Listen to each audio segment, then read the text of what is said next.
Hey everybody, this is Mike Bono from the North Andover Athletic Association, and you are listening to the Nightly News Podcast, the show that brings you inside the lines of North Andover High School athletics. Welcome back to the Nightly News Podcast, everybody. It's been a while. Since we put up a podcast, glad to be back. Unfortunately, my sidekick Al is not here, not for any other reason than there's no room for Al here today. We have 4 seats, 4 microphones, and I have 3 special guests plus myself. So the math just did not work out. So unfortunately, Al had to skip out of this one, but he will be back in the seat hopefully for the next podcast.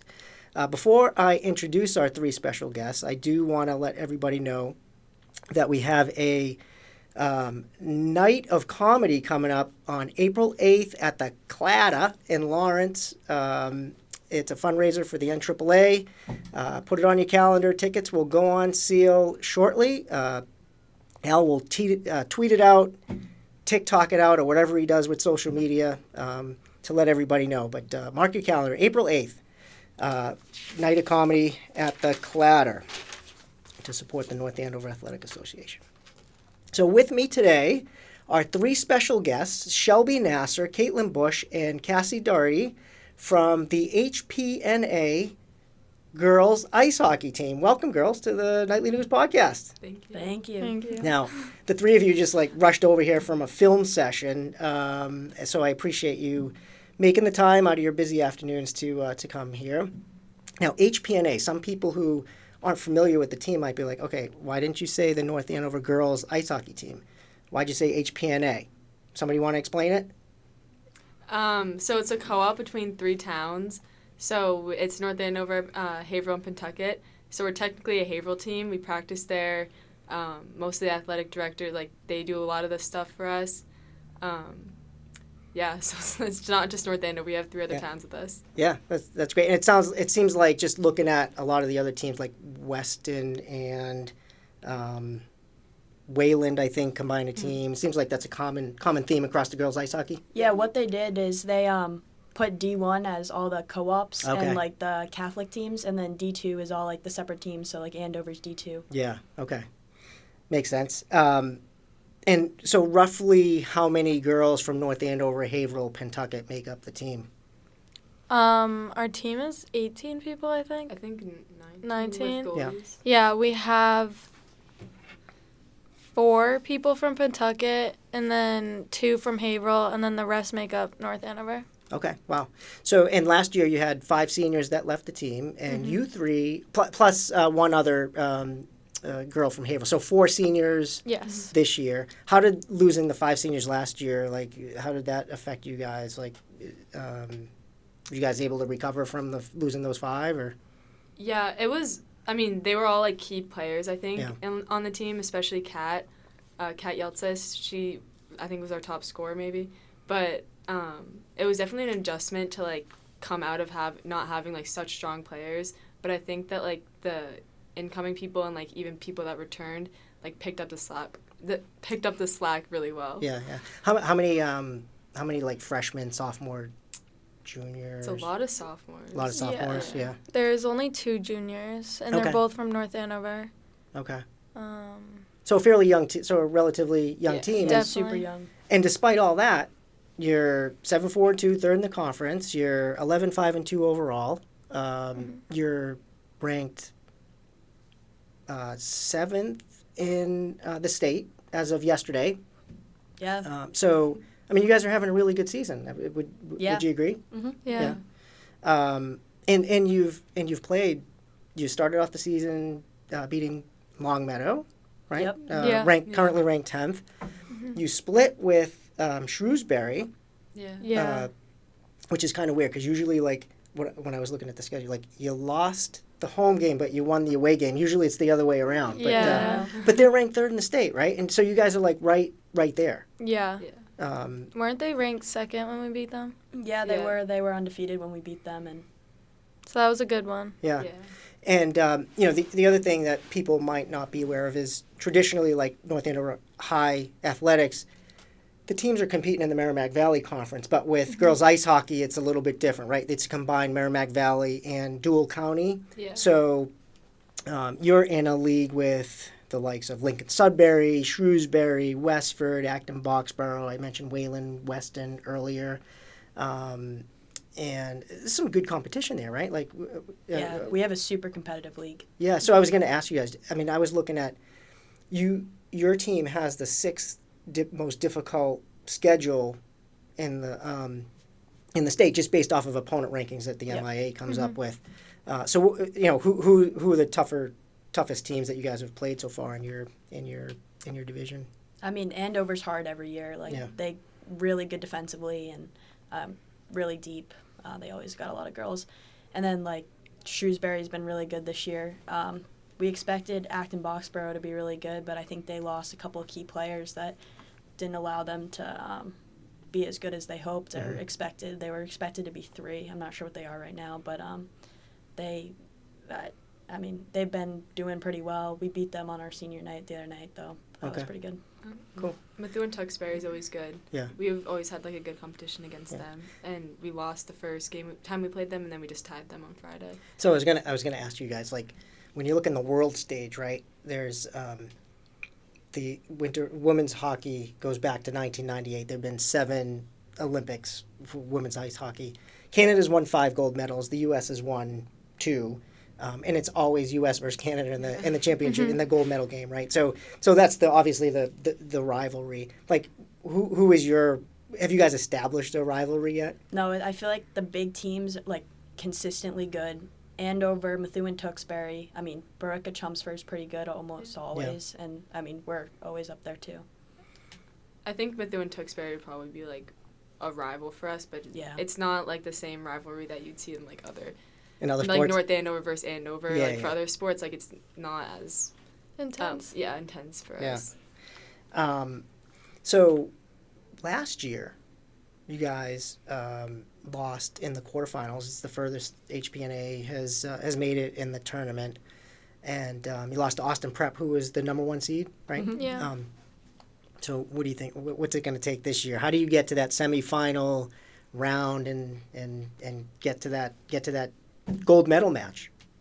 I think our team definitely has like the potential to get there and maybe even farther. It just like comes with like communication on the team and like working on and off the ice, because like you need to build chemistry with your like line mates and your teammates, like on and off the ice, I would say.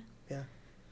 I think that we started in a good place this season. Like we started captain practices in the fall, and we tried to get our team up to speed before the season even started. Like good communication, and we do have a young team, but like really like solid players, people that have been playing for forever. Like sometimes we have people that have just started, but like our entire team has been playing for a really long time, and that has allowed us to like develop as a team faster than we normally would. Good.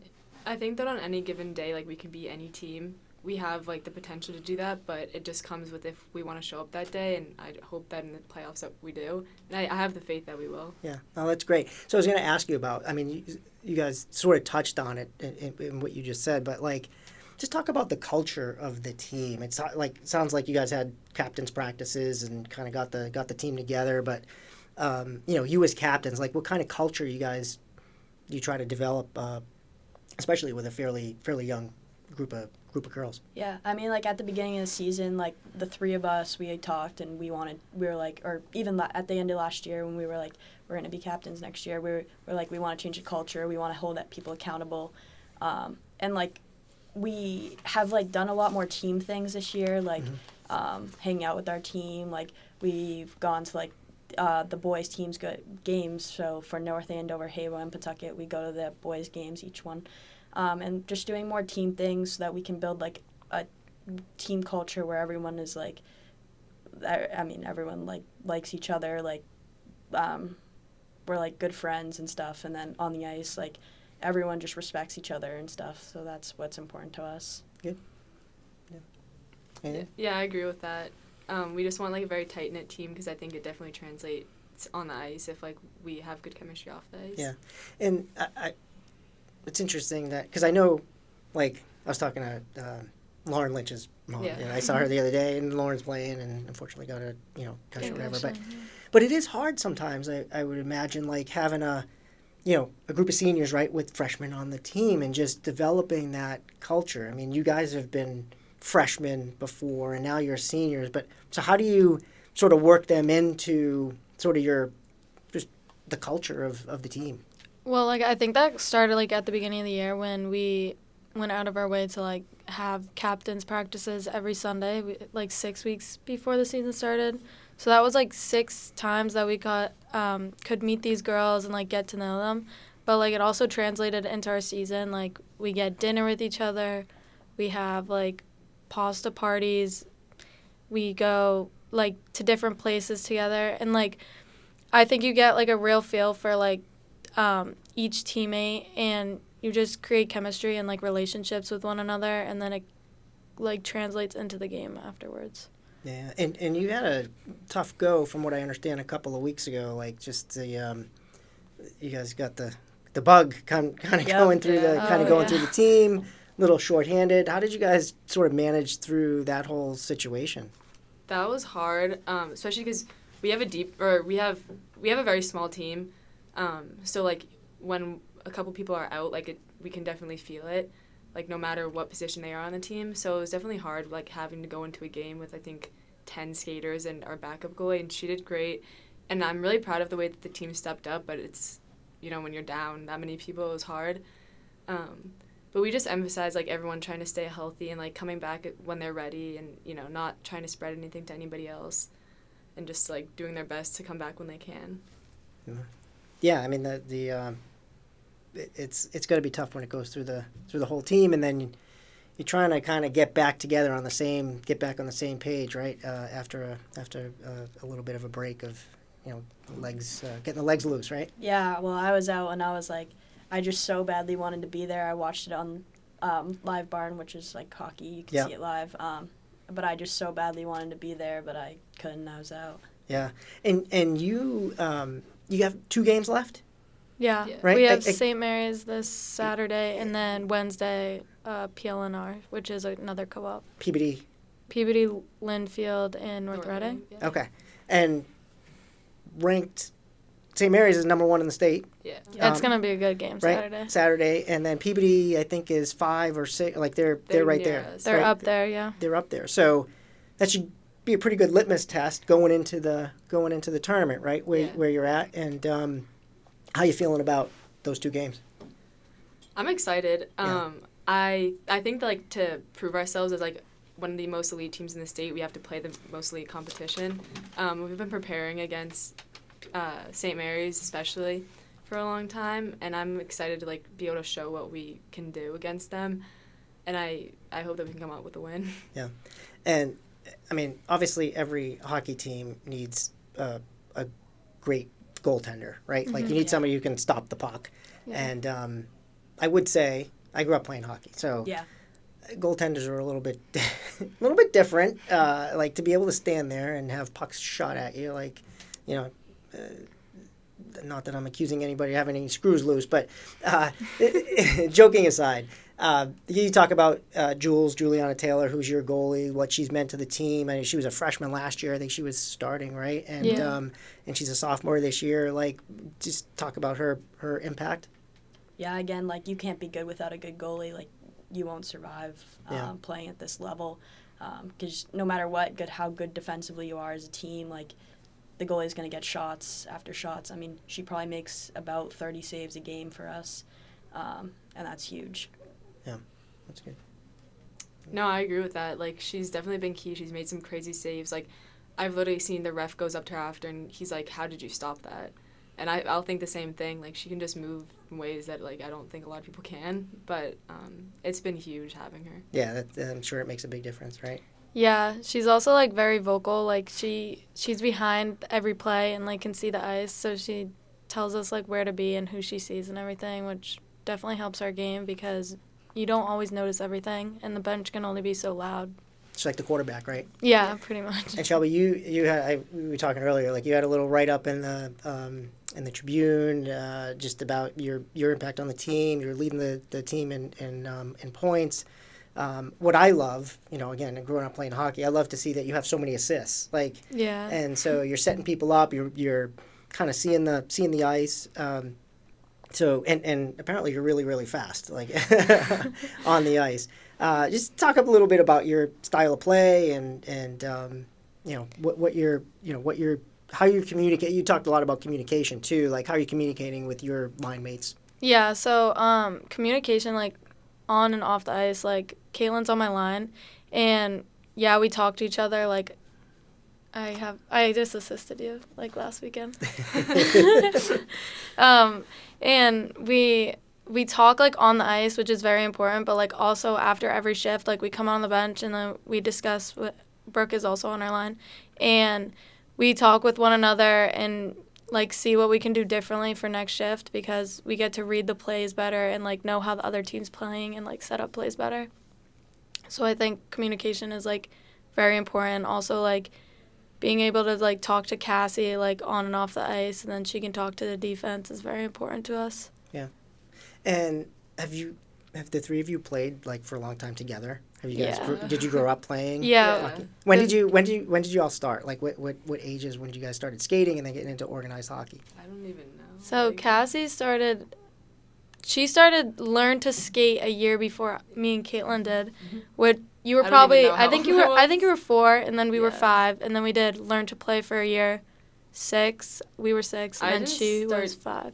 playing on a team with you guys until, like, squirts, I think. It was Second year mites. Second year mites, yeah. So you were 8. We were all 8, Yeah. but you started 1 year before us, and then we've been playing together ever since. And it's all through North Andover Youth Hockey. Yep. And are you playing? Is it with the boys, or is it like girls are separated from boys? Can you talk a little bit about how that's worked? Yeah, up until, well, so girls can okay, so there's mites, squirts, peewees, and bantams are, like, kind of the levels.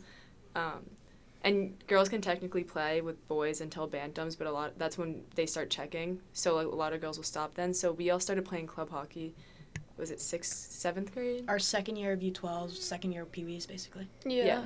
So I think we were in 7th grade, and we all started playing for the Vipers, which is a club team out of Tewksbury. So we were still all playing together, just through a different program. And then we moved to the Wings last year. Yeah. So you've kind of moved together. Are there other girls on the team who've kind of moved with you? Or? Not, like, from our town, but, like, we've definitely seen, like, the same club girls, like, change programs or, like, go out of, like, North Andover town hockey to club teams, because it's more competitive than town teams. Yeah, right. And can you just talk about how, since you were 4 and 5 years old, learned to skate, how girls ice hockey has sort of evolved since then to now, where you're seniors in high school? Yeah, I mean, I think growing up in Massachusetts, like, girls hockey is huge. We're young, but I feel like we never lived in a time where it was, like, girls hockey wasn't a thing. Like, we've grown up and, like, played girls hockey, like, all the time. Yeah. So, I think that, like, it's huge living in Massachusetts. I think if you live in other states down south where they don't play as much, I think it's harder. But I think here in Massachusetts, obviously the high school level has grown, so there's so many teams, so many girls playing. Again, we wish it could be bigger. Like, we don't even have enough girls, like, with 3 towns, we don't have enough girls to make a JV team even. But I think the sport for girls is growing, so. Yeah, I agree. I think that the sport has evolved a lot, but I feel like with hockey, since, like, skating is so different than running, like, you need to pick it up when you're really young, like how we did at our ages. And I feel like girls hockey has been, like, getting bigger, like, in the recent years that, like, more people have picked it up, like, later. So I feel like if you, like, start hockey at a young age, like, whether or not you're a boy or girl, it's going to help you in the future, because then you're already comfortable with skating. And it's just, like, a skill you can grow on. How often are the three of you skating? Like, with your club teams, are you going all year round? Yeah. Pretty much? Pretty much, yeah. We do, like, a half season, but we might be going to nationals in California this year. Wow. And as far as the girls, your teammates, how many of them play on a club team versus just play for the high school and then they move on to another sport, and maybe hockey is, like, their third thing? I mean, almost everybody plays club. Like, there's a few girls that don't, but most of the team does. Like, for high school, we'll do a summer league team, so we can get some games in there too. But a lot of our players play club, because I feel like it's one of those sports play year rounds. Like, I feel like at this level, it's like hockey's almost your number one sport. It has to be if you want to keep playing and progressing. Yeah.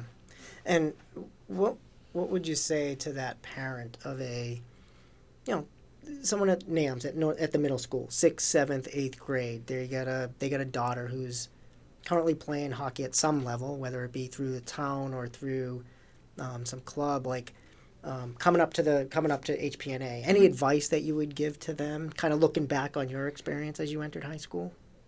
I just like have fun. Like, I know, I think playing club is also huge, but like playing for the right club is huge, because I know I've definitely played on a team that I didn't really enjoy, and I didn't want to play anymore because I didn't love the team. Not necessarily like the people on the team, but just like The whatever, coaching. like something about it I didn't love. But so having fun, like playing for the right team, just honestly, like it makes you better because you just want to be there more. So like don't be afraid to like switch around. Like I know I was scared kind of in a way, like going from Vipers to Wings, but it was excuse me. But it was like a really good decision, I think, for me. It made me like love playing a lot more. Yeah. I definitely agree with Cassie on that. I feel like when you're in like middle school, like I feel like when people get to high school, they really like decide on their sports and like see if they're burnt out or not.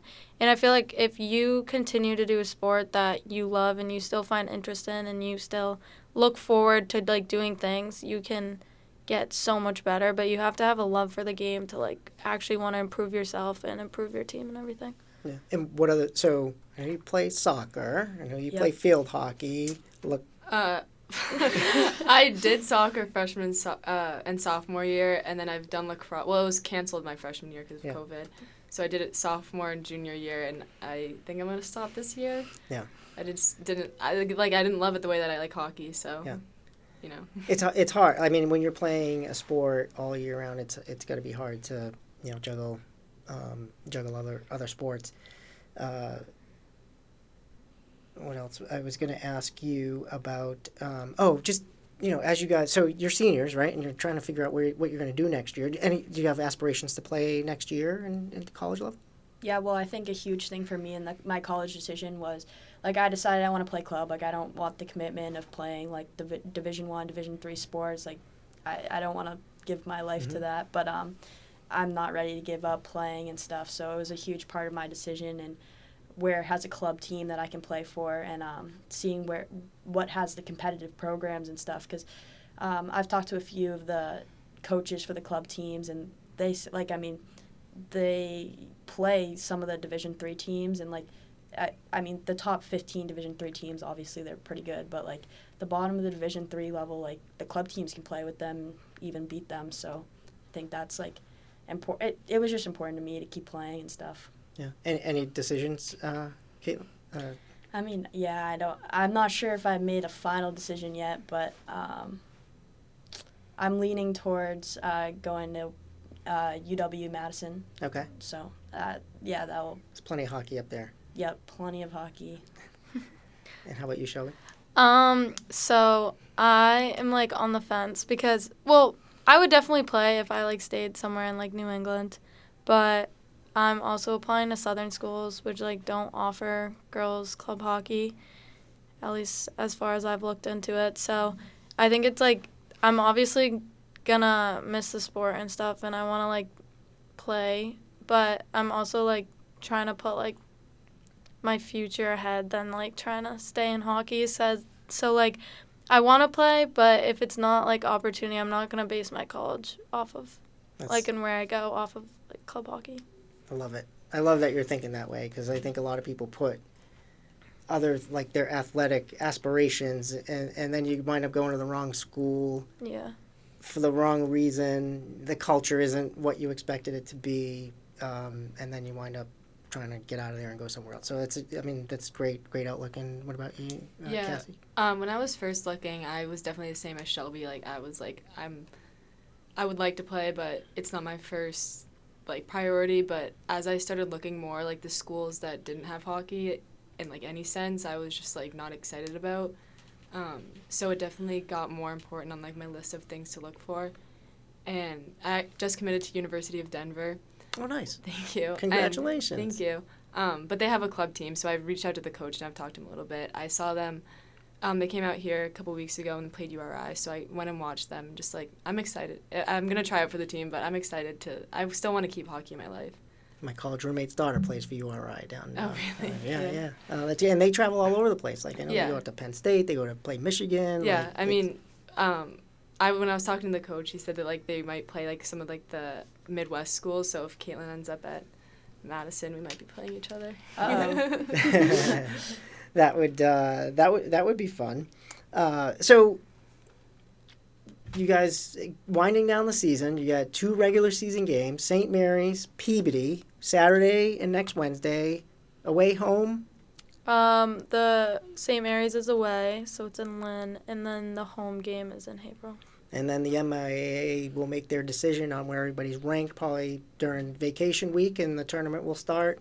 Yeah, Any it's idea? usually like A week or so. once the league finishes all their games, they usually just wrap it up, and then a week later there's like a period of like just having practices for a week, and then you figure out your schedules. That's the downside of the winter sport, right? You can't you lose your February vacation, unfortunately. Yeah, but it's worth it. you guys will remember, I'm sure, your senior ice hockey season, and hopefully you get really deep into the playoffs and make it a really memorable season. We're going to be pulling for you, pushing for you, and hope that you guys are really successful. It sounds like you have a great team. You 3 leading the way as captains, great leaders. I can tell.